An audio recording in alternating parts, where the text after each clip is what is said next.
ನಮಸ್ಕಾರ ಎಲ್ಲರಿಗೂ. ನಾನು ನಿಮ್ಮ ಕಲಬುರ್ಗಿ ಕನ್ನಡತಿ. ಇವತ್ತು ನೋಡ್ರಿ ರೆಸಿಪಿ ಬದಲಾಗಿ ಒಳ್ಳೆ ಕಿಚನ್ ಟಿಪ್ಸ್ಗಳು ತೊಗೊಂಡ್ಬಂದೀನಿ.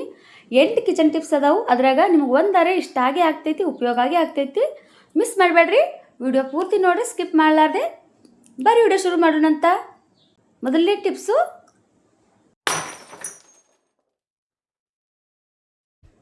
ಅಡುಗೆ ಮನ್ಯಾಗ ಹೊಸ ಪಾತ್ರೆಗಳು ತೊಗೊಂಬಂದಿರ್ತೀವಿ ರೀ. ಅದಕ್ಕೆ ಈ ಥರ ಸ್ಟಿಕ್ಕರ್ ಕೊಟ್ಟಿರ್ತಾರೆ. ಅದನ್ನು ಕಿತ್ತಾಕ್ ಹೋದ್ರೆ ಕಿತ್ತಂಗಿಲ್ಲ ರೀ, ಎಲ್ಲ ಗಲೀಜು ಆಗಿಬಿಡ್ತದ. ಆದ್ರೆ ಅದನ್ನು ಕಿತ್ತಾಕಂತೇಳಿ ಒಂದು ಟ್ರಿಕ್ ಅದ ನೋಡ್ರಿ. ಮೊದಲು ಸ್ಟವ್ ಹಚ್ಚಿ ಸ್ಟವ್ ಮ್ಯಾಗ ಪಾತ್ರೆ ಇಡ್ರಿ, ಸ್ವಲ್ಪ ಬಿಸಿ ಆಗತ್ತಾನೆ ಬಿಡ್ರಿ. ಸ್ವಲ್ಪ ಬಿಸಿ ಆದಮೇಲೆ ಸ್ಟವ್ ಬಂದ್ ಮಾಡಿರಿ. ಆಮೇಲೆ ಒಂದು ಯಾವ್ದಾರು ಚೂಪಾಗಿರೋ ಚಾಕು ನಿಂತು ತೊಗೊಂಡು ಸ್ವಲ್ಪ ಅದನ್ನು ಮ್ಯಾಕ ಎತ್ತಿರಿ.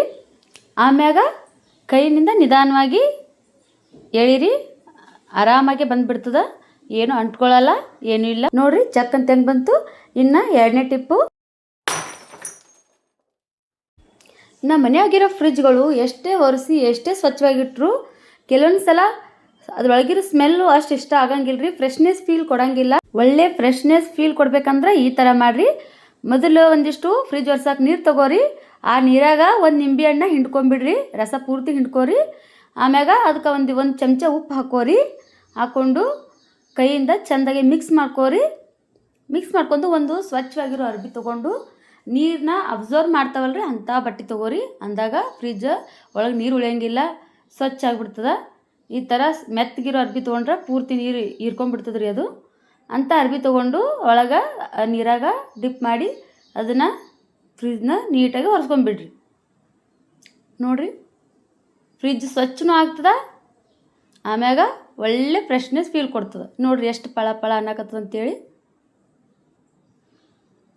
ಇನ್ನು ಟಿಪ್ ನಂಬರ್ 3, ನಾವು ಅಂಗಡಿಯಿಂದ ಏನಾರ ರೇಷನ್ ತಂದಾಗ ಈ ಥರ ದೊಡ್ಡ ದೊಡ್ಡ ಕ್ಯಾರಿ ಬ್ಯಾಗ್ದಾಗ ಹಾಕಿ ಕೊಟ್ಟಿರ್ತಾರೆ. ಅದನ್ನ ಖಾಲಿ ಆದಮೇಲೆ ಹಾಗೆ ಬಿಸಾಕ್ಬಿಡ್ತೀವಿ. ಅದನ್ನು ಬಿಸಾಕೋಕ್ಕಿಂತ ಮೊದಲು ಈ ಥರ ಯೂಸ್ ಮಾಡಿರಿ.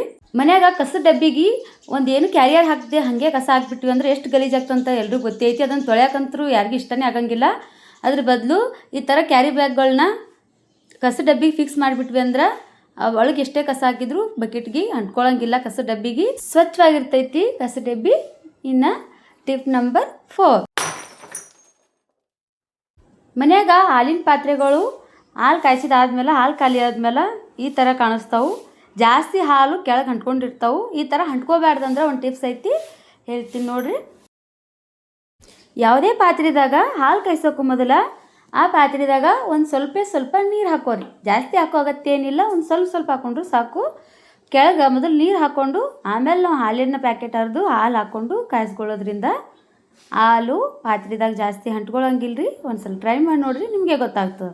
ನಾ ಇದ್ರಾಗ 8 ಟಿಪ್ಸ್ ಹೇಳೀನಿ. 8 ಟಿಪ್ಸ್ನಾಗ ಒಂದರ ಇಷ್ಟ ಆಗಿರ್ತದೆ. ದಯವಿಟ್ಟು ಲೈಕ್ ಕೊಡಲಾರ್ದೆ ಹಾಗೆ ಹೋಗಬೇಡ್ರಿ. ಯಾಕಂದ್ರೆ ವಿಡಿಯೋ ಮುಗಿದ್ಮೇಲೆ ನೀವು ಹಾಗೆ ಹೋಗ್ಬಿಡ್ತೀರಿ ಮರೆತು. ಮೊದಲು ಹೀಗೆ ಲೈಕ್ ಕೊಟ್ಬಿಡ್ರಿ ಒಂದು. ನಾ ಟಿಪ್ ನಂಬರ್ 5, ನಾವು ಚಪಾತಿ ಮಾಡುವಾಗ ಯಾವುದಾದ್ರೂ ಬಟ್ಟಲ್ದಾಗ ಎಣ್ಣೆ ಹಾಕೋತೀವಿ. ಅದಕ್ಕೆ ಚಪಾತಿ ಮುಗಿದ್ಮೇಲೆ ಅದನ್ನು ಏನು ಮಾಡಬೇಕು ಅಂತಲೇ ಗೊತ್ತಾಗಲ್ಲ. ಅದ್ರಾಗ ಸ್ವಲ್ಪ ಉಳ್ಕೊಂಡೇ ಬಿಡ್ತದೆ. ದಿನ ಒಂದೊಂದು ಬಟ್ಲ ಯೂಸ್ ಮಾಡೋದಕ್ಕಿಂತ ಬದಲು ಈ ಥರ ಒಂದು ಸಣ್ಣ ಡಬ್ಬಿ, ಟಿಫಿನ್ ಡಬ್ಬಿಗಳು ತೊಗೊಂಡು ಯೂಸ್ ಮಾಡಿರಿ. ಉಳಿದಿರೋ ಎಣ್ಣೆನ ಅದ್ರಾಗೆ ಇಟ್ಟು ಮ್ಯಾಲೆ ಕ್ಯಾಪ್ ಹಾಕಿ ನೀಟಾಗಿ ಮುಚ್ಚಿ ಇಟ್ಬಿಡ್ರಿ. ಮತ್ತು ಯಾವಾಗ ಚಪಾತಿ ಮಾಡ್ತೀವಿ ಅದನ್ನು ತೊಗೊಂಡು ಉಪಯೋಗ ಮಾಡ್ಬೋದು. ಇದು ನಿಜವಾಗ್ಲೂ ಉಪಯೋಗ ಆಗ್ತದೆ ಅನ್ಕೋತೀನಿ. ನಾನು ಇದನ್ನೇ ಫಾಲೋ ಮಾಡ್ತೀನಿ. ಇನ್ನು ಟಿಪ್ ನಂಬರ್ 6, ನಾವು ದಿನ ಚಪಾತಿ ಮಾಡತ್ತಿಗೆ ಈ ಥರ ಗ್ಯಾಸ್ ಕಟ್ಟಿ ಮ್ಯಾಗ ಹಾಗೆ ಲಟ್ಟಣಿಗಿಟ್ಟು ಲಟ್ಟಿಸ್ಬಿಡ್ತೀವಿ. ಚಪಾತಿ ಮುಗಿದ್ಮ್ಯಾಗ ಅದನ್ನು ಕ್ಲೀನ್ ಮಾಡಿದೆ ಒಂದು ದೊಡ್ಡ ತಲೆನೋವು ಆಗ್ಬಿಡ್ತದೆ ರೀ. ಅದು ಹಂಗೆ ಆಗ್ಬಾರ್ದಂದ್ರೆ ಮೊದಲು ಲಟ್ಟಣಿ ಕೆಳಗೆ ಒಂದು ಯಾವುದಾದ್ರೂ ಒಂದು ಬಟ್ಟೆ ಹಾಕೋರಿ. ಸ್ವಲ್ಪ ದೊಡ್ಡ ಬಟ್ಟೆ ಹಾಕೋರಿ. ನಾವು ಲಟ್ಸುವಾಗ ಎಷ್ಟೇ ಇಟ್ಬಿದ್ರು ಅದೆಲ್ಲ ಅದ್ರ ಮ್ಯಾಗೆ ಬಿದ್ದಿರ್ತದೆ. ಆಮೇಲೆ ಅದನ್ನು ನೀಟಾಗಿ ಈ ಥರ ಮಡಿಸ್ಬಿಟ್ಟು ಹೋಗಿ ಕಸದ ಡಬ್ಬಿಗೆ ಹಾಕಿಬಿಡ್ಬೋದು. ನೋಡಿರಿ ಎಷ್ಟು ಸ್ವಚ್ಛ ಇರ್ತದೆ ಜಾಗ. ಇನ್ನು ಟಿಪ್ ನಂಬರ್ 7,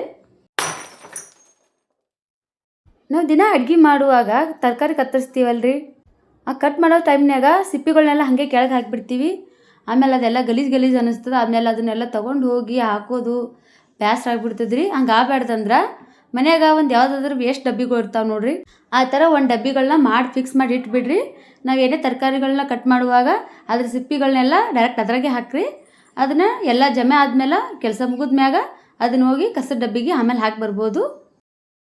ಇವೆಲ್ಲ ಆಲ್ರೆಡಿ ಸಾಕಷ್ಟು ಜನ ಗೊತ್ತಿರ್ಬೋದು. ಆದರೂ ಎಲ್ಲರೂ ಒಬ್ರಿಗಾರು ಗೊತ್ತಿರಂಗಿಲ್ಲ. ಗೊತ್ತಿಲ್ಲಾರ್ದವ್ರಿಗೆ ಹೆಲ್ಪ್ ಆಗ್ತದಲ್ಲ, ಎಲ್ಲ ಗೊತ್ತಿರೋರು ಇರಂಗಿಲ್ಲ.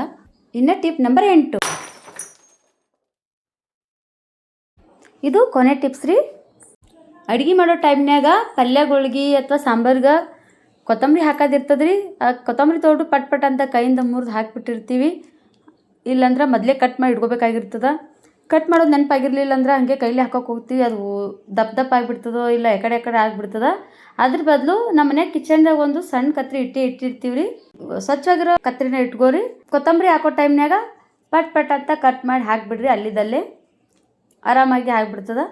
ಅಷ್ಟೇ ರೀ, ಎಲ್ಲ ಟಿಪ್ಸ್ಗಳು ಮುಗಿದು. ಏನು ಟಿಪ್ಸ್ ಹೇಳಿದೆ ಅದ್ರಾಗ ನಿಮ್ಗೆ ಯಾವ್ದು ಇಷ್ಟ ಆಯ್ತು ಅಂತೇಳಿ ಕಮೆಂಟ್ ಹಾಕಿರಿ. ಮೊದಲೇ ಗೊತ್ತಿದ್ವು ಅಂದ್ರೆ ಓಕೆ, ಗೊತ್ತಿಲ್ಲಾರ್ದವ್ರಿಗೆ ಹೆಲ್ಪ್ ಆಗ್ತದೆ. ಇನ್ನು ಇದೇ ಥರದ ಟಿಪ್ಸ್ಗಳಿಗಾಗಿ ಮತ್ತು ಒಳ್ಳೆ ರೆಸಿಪಿಗಳಿಗಾಗಿ ನನ್ನ ಚಾನಲ್ನ ಸಬ್ಸ್ಕ್ರೈಬ್ ಮಾಡಿ ಇಟ್ಕೋರಿ. ವಿಡಿಯೋ ಇಷ್ಟ ಆಗಿತ್ತಂದ್ರೆ ಒಂದು ಲೈಕು, ಶೇರು, ಕಾಮೆಂಟು ಮಾಡೋದು ಮಾತ್ರ ಮರಿಬೇಡ್ರಿ. ಸಬ್ಸ್ಕ್ರೈಬ್ ಮಾಡಿಕೊಂಡು ಸಪೋರ್ಟ್ ಮಾಡಿರಿ ಅಂತ ಕೇಳ್ಕೊತಾ ಮುಗಿಸ್ತೀನಿ ರೀ ವಿಡಿಯೋ ಇಲ್ಲಿಗೆ. ಎಲ್ಲರಿಗೂ ಬಾಯ್. Thanks for watching.